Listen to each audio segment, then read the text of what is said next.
Welcome to our first GTMRX Institute Focus on Membership briefing. This is Katie Capps, Executive Director and co-founder of the Get the Medications Right Institute. Thank you for sharing 20 minutes of your day with me to allow me to update you on the work that's been underway since we made our public announcement on April 17th of this year. So let's get started. As you know, the Institute is action-oriented, and our mission is to bring critical stakeholders together bound by the urgent need to optimize outcomes and reduce costs by getting the medications right. Why are we focused on medications and their rational use? Simple. Medications are involved in 80% of all treatment, and they impact every aspect of a patient's life. Nearly 30% of adults in the United States take 5 or more medications. The choices for physicians are overwhelming. They're choosing from among 10,000 prescription medications. Only 13% of PCPs consult with the pharmacist before prescribing new medication. And in the treatment room, during a 15-minute office visit, only 49 seconds is spent between physicians and patients talking about new medication. The scientific knowledge around medication therapy is growing exponentially, largely due to advances in complementary and advanced diagnostics, which allows us to gain insight into an individual's response and/or risk. But these discoveries are not making it from the bench to the bedside quickly enough. We lack an operational framework to translate these new discoveries into clinical practice and an expanded team to support such practice. In this expanded model, we envision access to a medication expert working collaboratively with the team, available to discuss a patient's medication regime in detail. And we believe that team must be comprised of those with the skills and training to work in a patient-centered way, working in collaborative practice with physicians to recommend medication changes needed to achieve clinical goals of therapy, thereby ensuring optimal outcomes. Now, I've had a lot of discussions over the past 5 months with providers, employers, potential members, and policymakers about the solutions that the Get the Medication Right Institute is promoting. And since you're a member, it's important that you know how to respond to these questions. First, the 275,000 lives lost due to non-optimized medication use is simply unacceptable. Then the economic tally. I tell them that we're wasting $528 billion a year, or 16% of the total annual U.S. healthcare spend, for additional medical resources used to resolve problems attributable to inappropriate use of medication. We're paying for additional medications, emergency department visits, hospitalizations, and provider visits because we didn't get the medications right the first time. And yet our healthcare system is not set up to ensure appropriate use of medication. We have a trial and error system of medication use that leads to wrong prescription choices, skipped doses, medication that doesn't work, medication that makes people sicker, more healthcare resources consumed, waste, and more waste. We simply can't keep playing a game with this many losses in quality of life, decreases in employee productivity, and life itself. The $528 billion opportunity is ours for the taking. We can tackle waste by implementing a systematic approach to medication use that we call comprehensive medication management.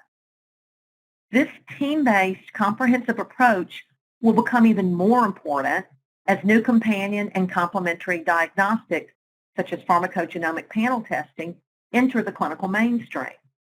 Comprehensive medication management is the delivery system disruption we need to allow research and discovery to flow to the practice level, the bedside, the exam room, to unleash the innovation we need to lead our healthiest lives.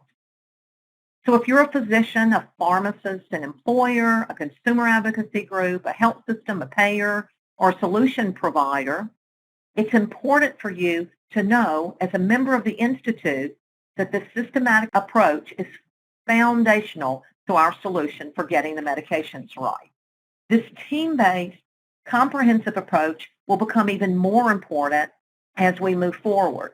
I'm not going to spend a lot of time reviewing the history of and/or the process that we've gone through as a nation to reach this point, but I believe it's important for you as a member to understand that this work is not and has never occurred in isolation. It's been informed by consensus work that's been underway for well over a decade from primary care groups like the Patient-Centered Primary Care Collaborative, the Joint Commission of Pharmacy Practitioners, and others. The GTMR Institute is building on the shoulders of others to move this to a whole new level and to bring solutions to the marketplace more quickly. And you are an important part of that movement. This is why your support and your voice as a member of the Institute is so essential. You know, medical knowledge is exploding. It's impossible for any provider, even within a specialty, to remember all the information and keep up with the literature potentially available to care for a patient. Physicians recognize that 49 seconds is not nearly the amount of time they'd like to spend on medication therapy, but time restraints and reimbursement sometimes leave them hamstrung. The Institute believes that a personalized, patient-centered, systematic, and coordinated approach to medication will vastly improve outcomes and reduce overall healthcare costs. We also believe that success requires this team-based, patient-centered model. But to do this and to do it well and in a sustainable way requires the work and support of many. As a member of the Institute, you represent critical stakeholders bound together by our belief that there's a better way forward. And that is what we've built our membership basis on. A variety of stakeholders with multiple views, committed to coming together, all agreeing to a set of belief statements that guide our work. You are part of a national platform and a forum to move rapidly ahead with practice and payment change. Every day, we work to educate, inform, and change the market. So research and innovation moves to the practice level and to ensure payment models and policy align, and most importantly, that purchasers receive value. In order to achieve our vision, which is to enhance life by ensuring appropriate and personalized use of medication and gene therapies, we rely on your voices and your support. At the end of the day, we believe that this will offer consumers a personalized approach to medication use. And for those who pay for care, it will create a reduction in total cost of care, saving lives and saving money. Why? Whether someone's at the bedside or at the pharmacy counter or in their own kitchen, they want to ensure that one simple question has been answered. Is this the right medication for me? And providers want to answer, is this the right medication or combination of medications for this person? So who's leading this effort and charting this course? Formally, we have a multi-stakeholder board comprised of 9 individuals. I don't need to offer a full introduction to you of the current board. You can read about the board on the website. But I do want to note that they're very actively involved, and individuals from their companies or organizations are very involved in the work of the Institute as well. We are proud to have MedDecision, J&J, Quest Diagnostics, ACCP, and ASHP as part of our leadership, working to guide the organization forward. We are also seeking a health system to join our board. We have executive members that serve in leadership roles for the Institute work groups as well. LabCorp, the VA, American Association of College of Pharmacy, and the California Chronic Care Coalition are among our executive members. But most importantly, we have you, our members, a diverse group of organizations and individuals from all sectors of the country. A membership that recognizes that movement to value-based payment creates immediate opportunity to support evidence-based policy solutions, effective practice and payment models, and broad adoption of a team-based approach to medication use that leverages technology, that recognizes appropriate diagnosis and access to next-generation clinical testing as essential, and recognizes appropriately skilled clinical pharmacists as medication experts that can work in collaborative practice with physicians and other providers. In addition to our board, our executive members, and the signing members that I've just outlined for you, we also have established the Get the Medications Right Institute Distinguished Fellows Program to celebrate the exceptional contributions of those advancing our ability to enhance life by ensuring appropriate and personalized use of medication and gene therapy. The Distinguished Fellows research, publish, speak, teach, and lead the GTMRX Institute community, and those who are driving evidence and innovation, policy and practice transformation to get the medications right. These individuals have been nominated by board members, and they work alongside like-minded national leaders to advance the evidence. They also support several of the Institute's work groups. The message of the Get the Medications Right Institute is resonating throughout the country.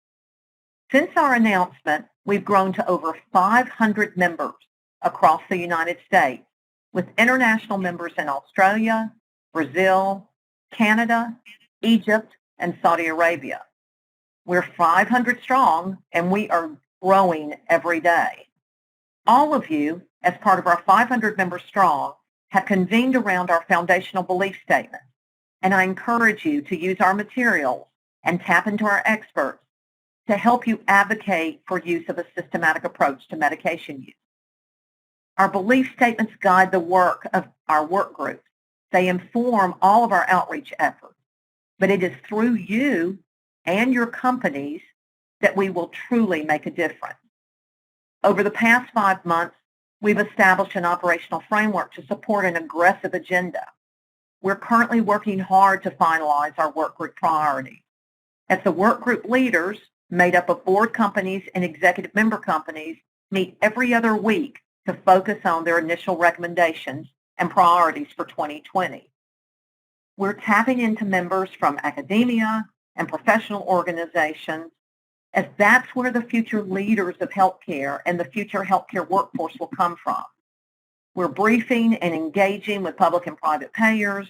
We're working to engage and dialogue with those who write the checks, who pay for care, which are large employers and consumer groups, and those who are contracting agents like health plans, as we recognize that these groups are important allies as we consider building awareness on the demand side. We also believe that quality organizations and solution providers are important.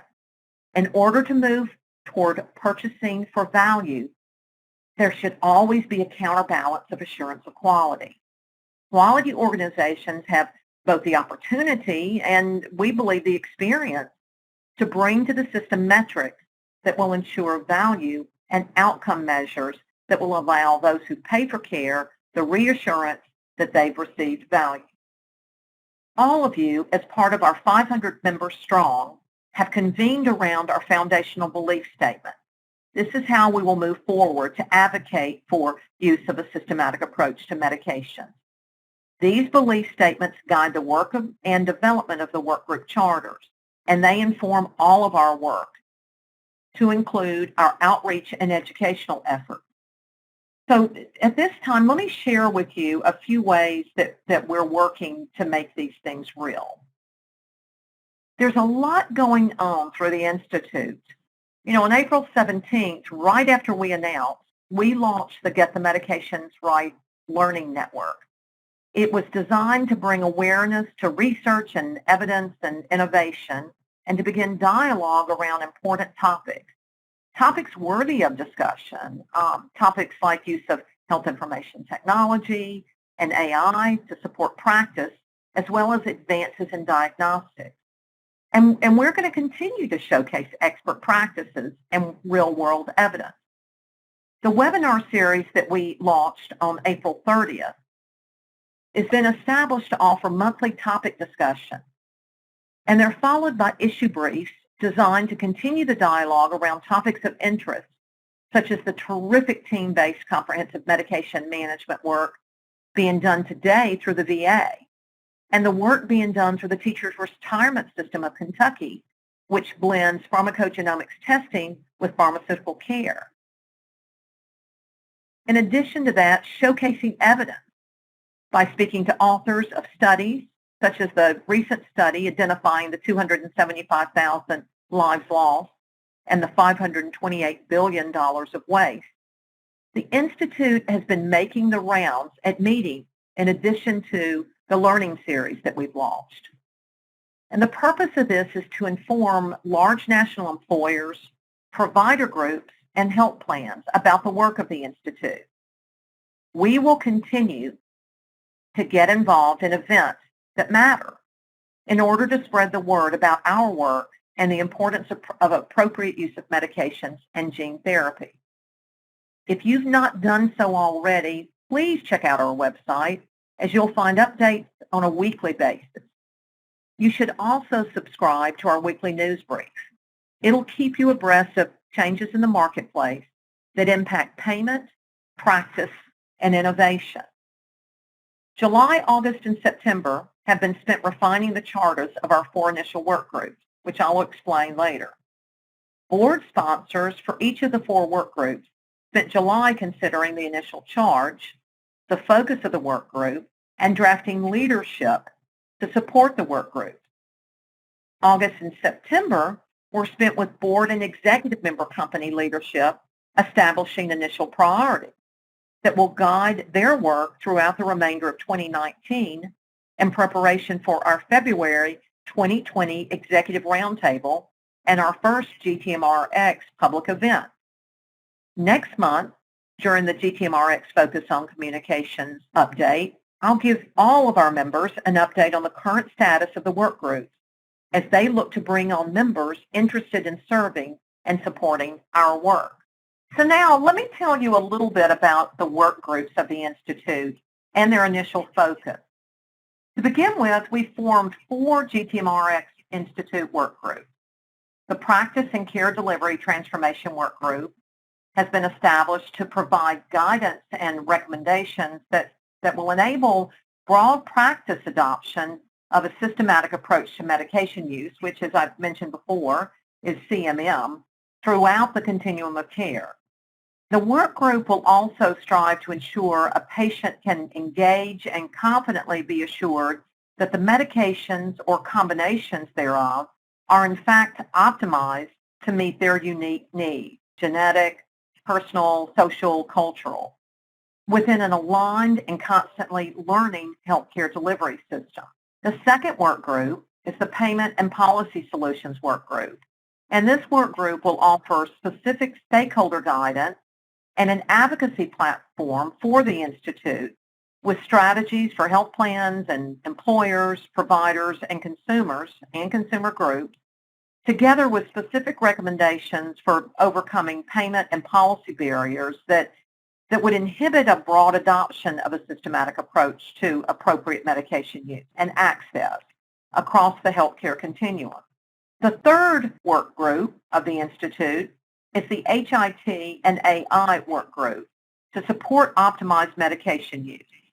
And this work group will provide leadership, guidance, and recommendations to enable a broad practice adoption of a systematic approach to medication use through the continuum of care. So success will be defined as an increased adoption of current and future standards of practice that provide optimal outcomes for consumers through effective medical and pharmaceutical management. And then the fourth work group, the Precision Medicine Enablement via Advanced Diagnostics work group, will focus on rapidly translating scientific knowledge through advances in diagnostics, including pharmacogenomics, emerging tumor markers, the importance of individual variability of drug response, complementary and companion diagnostics, all to enable the move from a population health clinical guideline approach to personalized precision medicine at the point of care. There'll be a variety of activities that each one of these work groups will focus on. As I mentioned earlier, currently they're establishing their priorities. Next month, I'll talk to you a little bit more about the actual activities of this work group. Next month on our membership briefings, I'll give you an update on the work group leadership. I'll outline for you their initial set of priorities, and I'll share with you next steps as we work to bring members interested in the work groups into our work. In the meantime, let us hear from you. Contact us from the member response form shown on the membership page. Also, follow us on social media. Use our materials, help us spread the word, and help us move forward to get the medications right. Thank you for your support and your time today.